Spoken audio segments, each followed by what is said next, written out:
pessoal, eu estou aqui com mais um vídeo e esse vídeo tem como tema dilatação e contração térmica, né? Eu espero que você possa assistir todo o vídeo, que é um tema muito importante da nossa aula, dando continuidade aqui ao nosso segundo bimestre, né? E como nossa vida mudou nesses últimos dias, porque estamos diante a um surto mundial provocado por um vírus, né, que contamina centenas de pessoas diariamente, né? Então tivemos que parar para nos protegermos e parar para proteger as outras pessoas, né? E a ordem foi ficar em casa, e em casa continuamos com as nossas aulas, né? Deixamos a sala de aula, o nosso espaço físico, e estamos com nossas aulas virtuais para que possa ajudar vocês com os nossos conteúdos e que vocês não venham a ficar prejudicados, né? Então, de repente, nossa rotina mudou, né? A dinâmica da nossa rotina foi alterada e tivemos que nos adaptarmos, né, com essas aulas à distância. Para isso, hoje nós utilizamos algumas ferramentas muito importantes, né?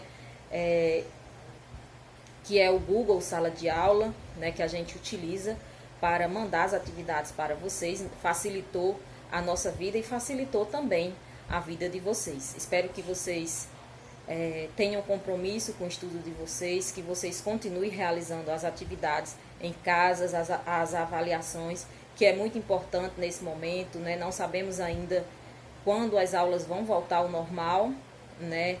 Nós estamos nos esforçando para tentarmos levar aulas de qualidade, para tentarmos fazer com que vocês possam ter uma aprendizagem significativa mesmo à distância, né? Só é preciso do esforço de vocês, da dedicação de vocês, né? E que vocês tenham perspectiva e nós vamos passar e vamos superar tudo isso. Mas precisamos estarmos juntos para fazermos a diferença, né? Conto com vocês e também conto com a família de vocês, né? Porque esse momento foi o momento de ter vínculo com alguns pais, né? Algumas mães, né? Ter vínculo com os pais de vocês, que é muito importante, pedir ajuda, pedir para que os pais possam continuar motivando vocês, né? E não desistir dessa aprendizagem, né? E eu sei que é difícil para alguns alunos por não ter acesso à internet, né? Ainda tem uma internet muito ruim. Alguns têm uma internet muito ruim e outros nem têm essa internet, né? Às vezes utiliza a internet do vizinho e que a internet não chega com uma qualidade, né? Não é uma internet de qualidade, não é uma internet boa, né? Mas continue tentando, continue se esforçando e realizando atividades, porque Tia Iva acredita no potencial de cada um, né? Nas minhas atividades, vocês são quase 100%, né? Quase todos realizam, né? Só tenho a agradecer pela dedicação e pelo esforço de vocês. E para você que vai fazer o Enem, desejo muito sucesso, desejo que você tenha metas, planejamento, coragem e estudo, né? Estude, que você conseguirá chegar à sua aprovação, que é o mais importante. Então, pessoal, essa aula é para você do primeiro ano, para você, principalmente para você do segundo ano, para você do terceiro ano, e para você do curso Novas Formas de Aprender Ciências da Natureza. Então, para você que vai fazer Enem, eu gostaria de dizer que você tenha metas, planejamento, coragem e estudo, né? Então, estude bastante e que você tenha sucesso, né? E para você do segundo ano, que você tenha compromisso com seus estudos, que continue realizando as atividades, assista a nossa aula para que você possa se dar bem no nosso exercício. Então, pessoal, nosso tema, ou seja, o tema da aula é dilatação e contração térmica, né? Então, e contração aqui térmica. E a professora ministrante, a professora Ivani Moraes.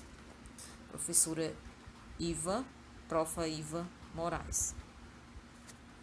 Os objetivos de nossa aula é conhecer os diferentes tipos de dilatação térmica, entender o efeito da dilatação térmica nos materiais, analisar as aplicações da dilatação térmica, reconhecer que os materiais se expandem quando aquecidos e se contraem quando resfriados. Para você pensar melhor, né, eu vou fazer algumas perguntas. Como facilitar a abertura da tampa de um vidro de azeitonas? A tampa de metal e do vidro sofrerão alterações quando aquecidas? Vocês acham que vai acontecer alguma coisa? Como esse fenômeno pode ser explicado fisicamente? Saberiam explicar esse fenômeno? Então, pessoal, você já observou os fios de telefone ou luz expostos ao sol ou em dias frios, né? Se não fez isso, né, eu gostaria que você fizesse, né, observasse esses fios quando eles estão expostos a um dia muito quente, né, exposto ao sol, e em dias frios. Aqui são umas imagens da dilatação no nosso dia a dia, né? Então, existe inúmeras situações que envolvem a dilatação térmica dos materiais no nosso cotidiano, como por exemplo, né, uma certa quantidade de chá muito quente em um copo de vidro comum pode ocorrer de ele trincar, né? Eu acho que a gente já passou até por isso. As calçadas, como por exemplo aqui, né, nos nossos exemplos, nas nossas imagens aqui, existe as calçadas, né, que acontece a dilatação quando aquecidas, né, com o aumento da temperatura, elas se dilatam, né? Então acontece a dilatação. Também quadras poliesportivas, né? Essas quadras poliesportivas também acontece a dilatação, e até mesmo as lajes sofrem dilatação quando a temperatura aumenta e contração quando a temperatura diminui, né? Então, tia Iva, o que é mesmo dilatação? Pessoal, dilatação é quando uma substância é submetida à variação de temperatura, né? Quando ela é submetida a essa variação de temperatura, ela pode sofrer dilatação ou contração, ou seja, quando essa substância é submetida a um aumento de temperatura, que vai acontecer uma dilatação, e quando essa temperatura, quando perde calor, né, essa temperatura vai diminuindo, ocorre a contração. Então, essa dilatação térmica ocorre nos sólidos, líquidos ou gases, né, sofre o fenômeno de dilatação. Então, dilatação térmica ocorre nos sólidos, líquidos ou gases. Ou seja, sempre quando uma substância, explicando melhor, pessoal, sempre quando uma substância recebe calor, a temperatura dela vai aumentar, né? As moléculas vão ficar agitadas, sofrendo dilatação. E quando uma substância perde calor, a temperatura vai diminuindo, sofrendo uma contração. Nós também temos um exemplo, né, fora esse das calçadas, como por exemplo a construção das linhas de trem, né, os trilhos. É colocado com um espaço entre um trilho e outro, porque esse espaço é deixado para que, quando o sol incida sobre o trilho, ele vai se dilatar. Caso não exista esse espaço em que o trilho vai sendo aquecido, né? Não tendo esse espaço, vai acontecer a dilatação, ocasionando aí uma deformação nos trilhos. Então, vou falar que dilatação térmica é quando um corpo amplia suas dimensões devido ao aumento de sua temperatura, e, por outro lado, o corpo que tiver sua temperatura diminuída apresentará uma diminuição da distância entre os seus átomos, né, que é a contração térmica. Então, aqui, pessoal, experimentalmente, né, eu posso mostrar aqui algumas imagens, como por exemplo, eu tenho aqui uma esfera, né? E o anel aqui. Na primeira imagem, vou colocar aqui a caneta. Nessa primeira imagem aqui, pessoal, ó, o aquecimento do corpo, né? Na figura 1, a esfera passa pelo anel. Na figura 2, o que é que está acontecendo aqui nessa figura 2? O aquecimento, né, dessa esfera, vai acontecendo aqui no bico de gás esse aquecimento, e o que é que vai acontecer com esse metal, né? O metal, as moléculas vão ficar agitadas, fazendo com que ocorra uma dilatação térmica, né? Aí vai aumentar essa dimensão, né? Acontecer uma expansão nessa esfera.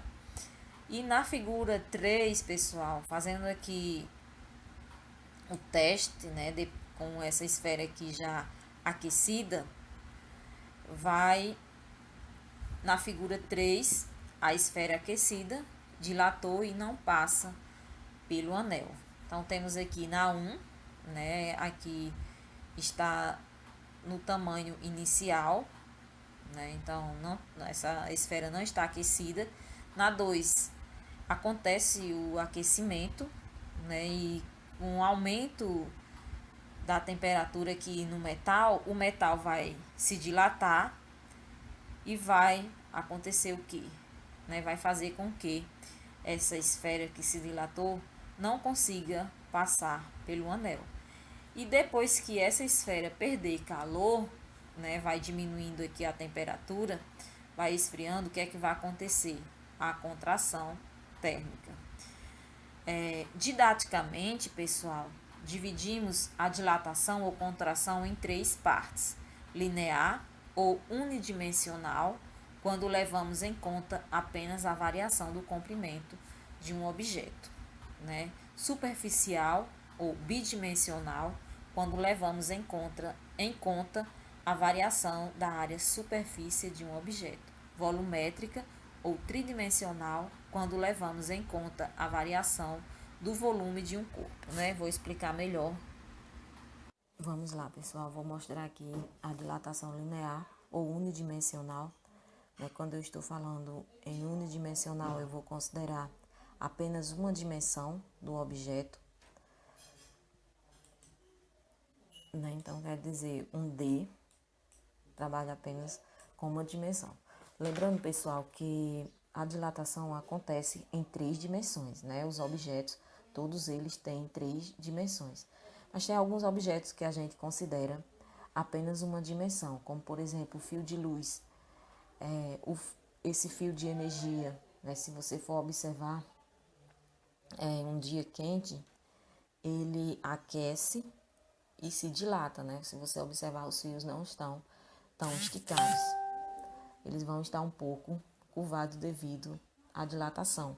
Então, se você for trabalhar, né, com as dimensões, você vai considerar exatamente apenas a dimensão que é uma dimensão que é apenas o seu comprimento. Eu tenho aqui uma barra, né, uma barra de ferro, e que eu tenho um comprimento inicial representado por LO, né? Esse é meu comprimento inicial. LO significa comprimento, né? Comprimento inicial. Vou colocar aqui CI, que quer dizer comprimento inicial, né? E essa barra, pessoal, vai passar por um aquecimento. Quando eu aqueço essa barra, né, vou colocar uma determinada temperatura, as moléculas, né, vão ficar agitadas, tão agitadas que elas vão fazer com que esse objeto se dilata, né? Acontece a dilatação no tamanho do objeto. Vai crescer um pouco. O L significa aqui comprimento, né? Esse comprimento vai ser bem maior. Então, essa variação aqui, em que se dilatou o meu material, vou representar aqui por ΔL, que é a variação do comprimento. Então, ΔL vai ser o resultado, né? Vai ser o resultado do tamanho aqui que eu vou trabalhar, né? Então, pessoal, eu vou colocar aqui ΔL e ΔT, que é a variação de temperatura, é diretamente proporcional, ΔL e ΔT é diretamente proporcional à variação, ΔL é diretamente proporcional à variação de temperatura. Se a temperatura for bem pequena, o ΔL também vai ser bem pequeno. E se a temperatura for alta, o ΔL vai ser também um resultado grande, né? Maior. E então, pessoal, eu tenho aqui, começando aqui com nossa expressão, né? Eu tenho ΔL, vou colocar aqui ΔL,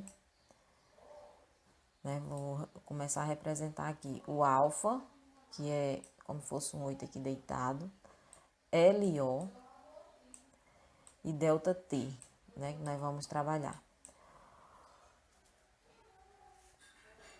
Então, pessoal, o que é que vai acontecer? Sempre que trocamos um sinal aqui, né? Esse sinal aqui, por sempre que trocamos um sinal de proporção, né? Que é esse sinal aqui representado por alfa, né, que eu posso colocar igualdade, se eu trocar esse sinal aqui por uma igualdade, sempre que trocamos esse sinal, que é um sinal de proporção, surge uma constante de coeficiente, uma constante coeficiente de dilatação linear. O que é que vai acontecer? Essa dilatação linear vai ser representada por essa expressão, ΔL igual a LO, né, que é o comprimento inicial, vezes o seu coeficiente de dilatação, né, esse coeficiente de dilatação é uma grandeza que caracteriza cada material. Quanto maior for o coeficiente linear, esse coeficiente de dilatação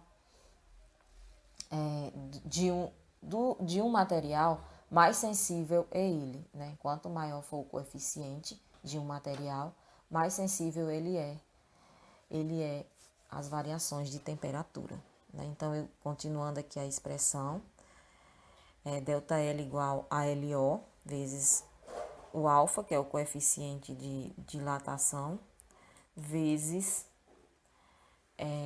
ΔT, que é a variação de temperatura, vezes ΔT. Pronto. Então, vou colocar aqui, pessoal, LO, comprimento inicial, né? Esse é um comprimento inicial.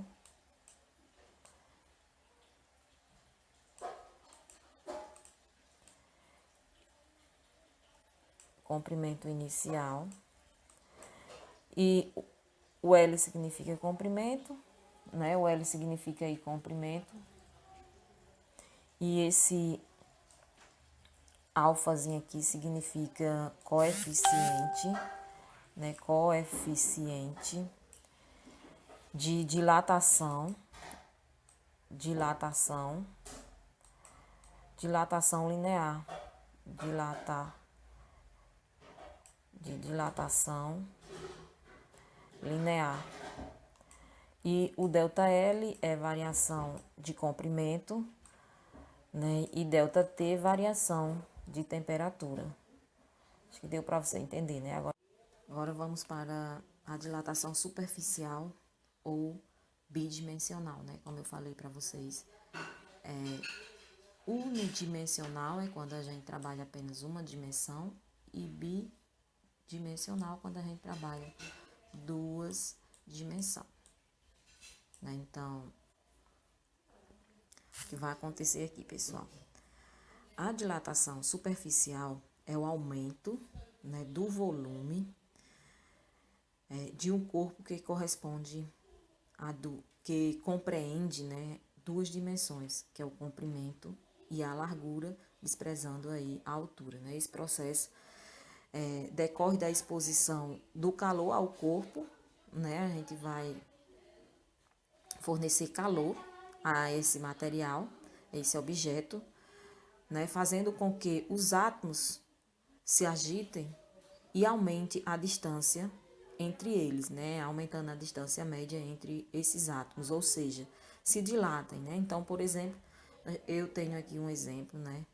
Que é essa chapa de metal, que ela tá em uma área inicial, né? Então, eu tenho aqui a chapa de metal, né? Observando aqui, ela está numa área inicial, também numa temperatura inicial. Então,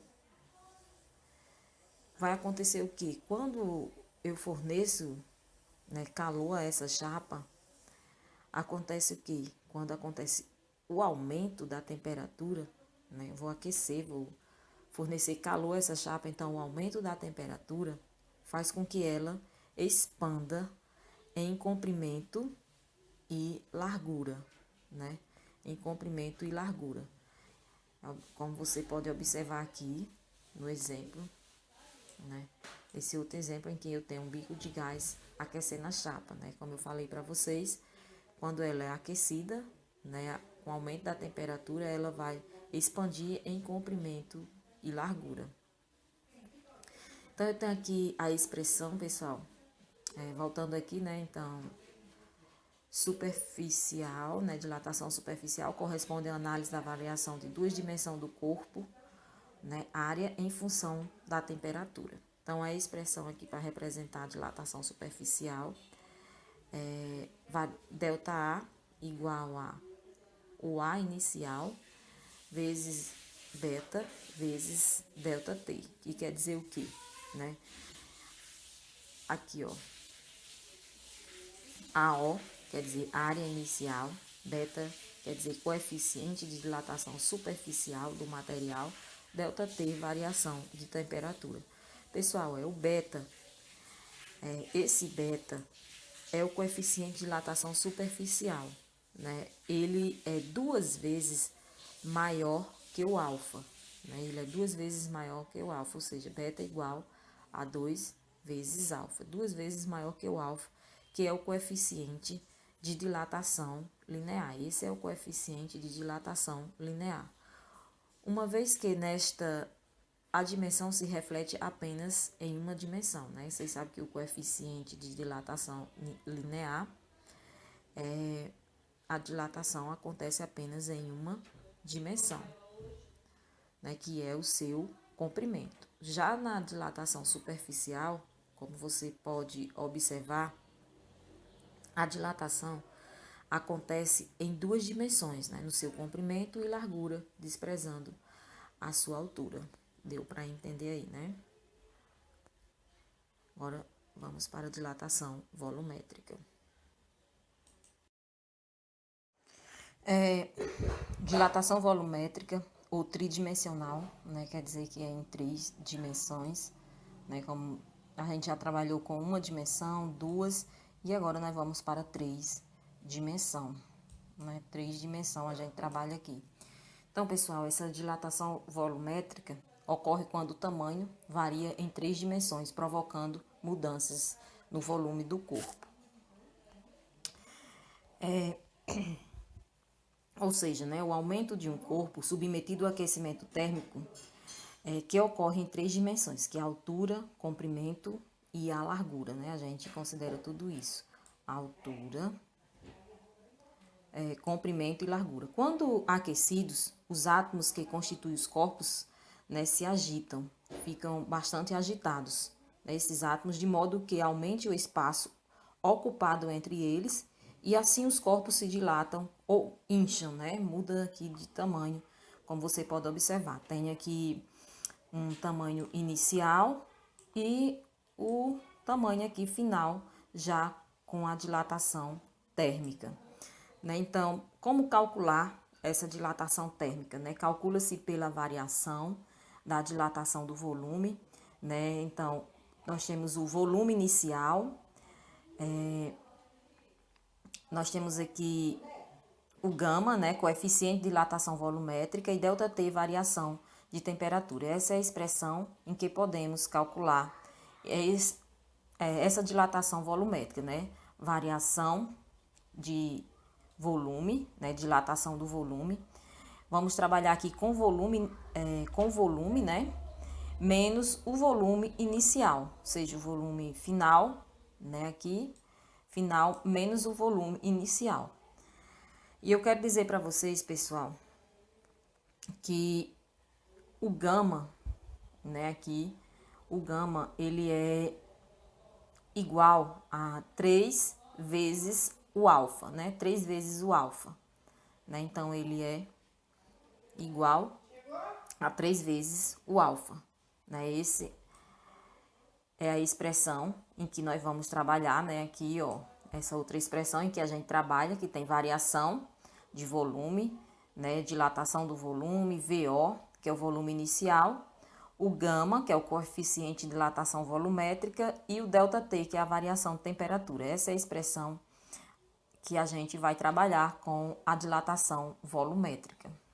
Agora vamos praticar, pessoal, essa dilatação térmica dos sólidos, né? Vou aqui para a questão 1. Quem viaja de carro ou de ônibus pode ver, ao longo das estradas, torres de transmissão de energia, tais como as da figura, né? Olhando mais atentamente, é possível notar que os cabos são colocados arqueados ou, como se diz popularmente, fazendo barriga. Vamos aqui para a alternativa. A razão dessa disposição é que a densidade dos cabos tende a diminuir com o passar dos anos. A condução da eletricidade em alta tensão é facilitada desse modo. O metal usado na fabricação dos cabos é impossível de ser esticado. Os cabos, em dias mais frios, podem encolher sem derrubar as torres. Os ventos fortes não são capazes de fazer os cabos assim dispostos balançarem. Então, pessoal, nós temos aqui, né, essas alternativas em que, como eu já falei no vídeo, que esses fios, né, esses cabos de energia, eles tendem a se dilatar, né, em dias quentes, né, e em dia frio ele tende a se contrair, né. Então, a resposta aqui, pessoal, vai ser a alternativa D. Por que, tia Iva? Porque essa curvatura nos fios é uma folga deixada para que possam ter menor influência da variação da temperatura. Vocês sabem que a dilatação acontece com o aumento da temperatura. Então, quando vai diminuindo a temperatura, esse material, esses fios vão se contrair, né? Lembre-se que um aumento de temperatura causa dilatação. A diminuição da temperatura causa contração, encolhimento do corpo, né, pessoal? Um fio sem a folga ao contrair esticaria demais, aumentando o risco de causar o derrubamento de torres, né? Esta mesma ideia, pessoal, é usada nos trilhos, né, como eu até já falei, de um trem. Um espaço é deixado entre os trilhos, né, adjacentes, pois, do contrário, em dias quentes, se estiverem muito próximos, pode entortar com a pressão de um trilho no seu vizinho, né? Então, se esses trilhos não tivessem esse espaçamento, esses trilhos do trem, aconteceria uma deformação, né? E mudaria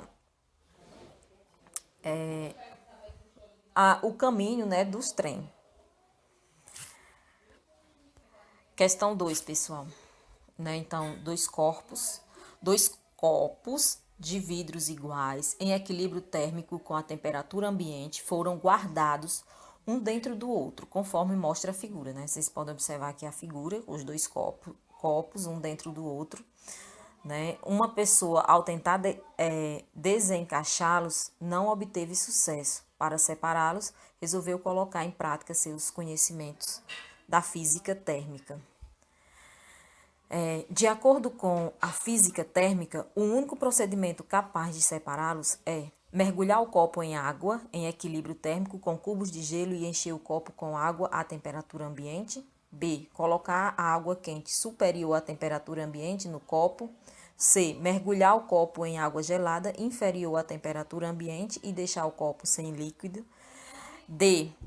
né? Encher o copo com água quente superior à temperatura ambiente e mergulhar o copo em água gelada inferior à temperatura ambiente. E a alternativa é encher o copo com água gelada inferior à temperatura ambiente e mergulhar o copo em água quente superior à temperatura ambiente. Então, pessoal, qual seria aí a alternativa correta, né? Então, para que possamos saltar os copos, né, o copo B deve dilatar enquanto o copo A deve contrair, né? Para isso, precisamos esquentar o copo B e esfriar o copo A.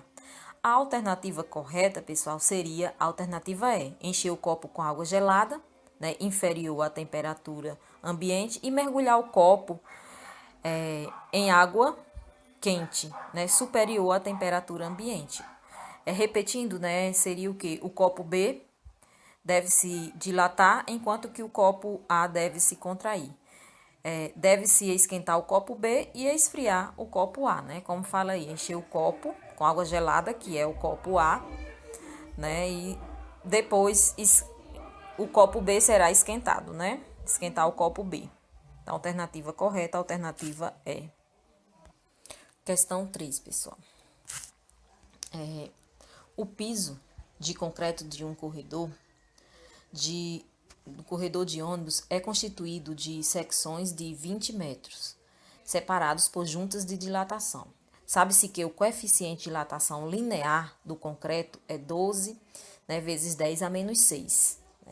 Esse coeficiente de dilatação já forneceu aqui na questão, e que a variação da temperatura no local pode chegar a 50 graus Celsius entre o inverno e o verão. Nessas condições, a variação máxima de comprimento em metros de uma dessas secções, devido à dilatação térmica, é 1,0 vezes 10 a menos 2, B, 1,2 vezes 10 a menos 2, C, 2,4 vezes 10 a menos 4, D, 4,8 vezes 10 a menos 4. E 6,0, 10 a menos 4. Né? Então, como está falando da dilatação linear, nós vamos usar a expressão que representa essa dilatação linear.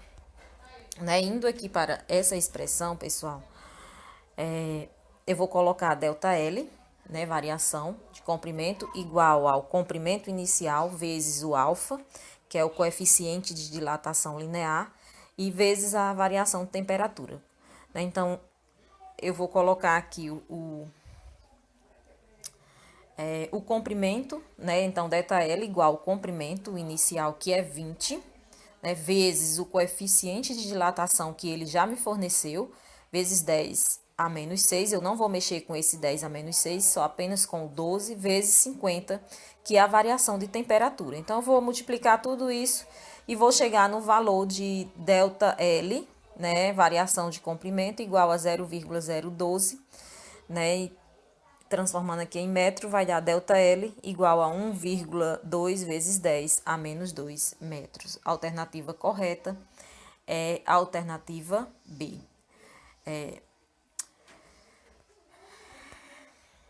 Agora vamos para... Então, pessoal, vamos para a questão do Enem 2012, né? Questão 61.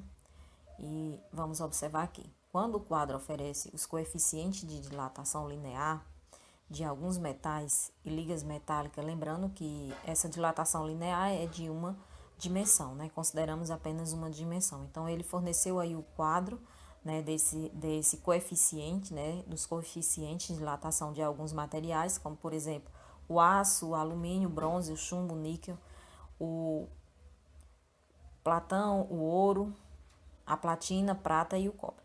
Para permitir a ocorrência do fato observado na tirinha, né, em que está falando aí da porca e também do parafuso, né, a partir do menor aquecimento do conjunto, o parafuso e a porca devem ser feitos respectivamente de... Primeiro vem o parafuso, né, depois vem a porca. Para permitir a ocorrência do fato observado na tirinha, a partir do menor aquecimento, né, do conjunto, o parafuso e a porca, né, devem ser feitos respectivamente de que? Primeiro vem o parafuso e depois vem a porca. Vamos observar aqui a tabela, porque o coeficiente de dilatação é uma grandeza, né, que caracteriza cada material. Então, quanto maior for o coeficiente de dilatação linear de um material, mais sensível ele é às variações de temperatura. Então, eu vou pegar o quê? Então, como você pode observar, né, que quanto maior for o coeficiente, mais sensível ele é às variações de temperaturas. Então, pessoal, esse conjunto, né, a partir do menor aquecimento do conjunto, então, como é que eu vou pegar esse coeficiente para fazer o parafuso e a porca? Né, o parafuso tem que ter o menor, né, coeficiente, o menor, e a porca tem que ter maior. Por que, tia Iva? Tem que ser maior esse coeficiente, porque é mais sensível às variações de temperatura. Então, olhando aqui na tabela, eu vou ter um menor coeficiente de dilatação linear a platina, né? E o maior vai ser o chumbo, né, se você observar. Então, o parafuso vai ser feito de platina e a porca vai ser feito de chumbo. A alternativa correta aqui é a alternativa C.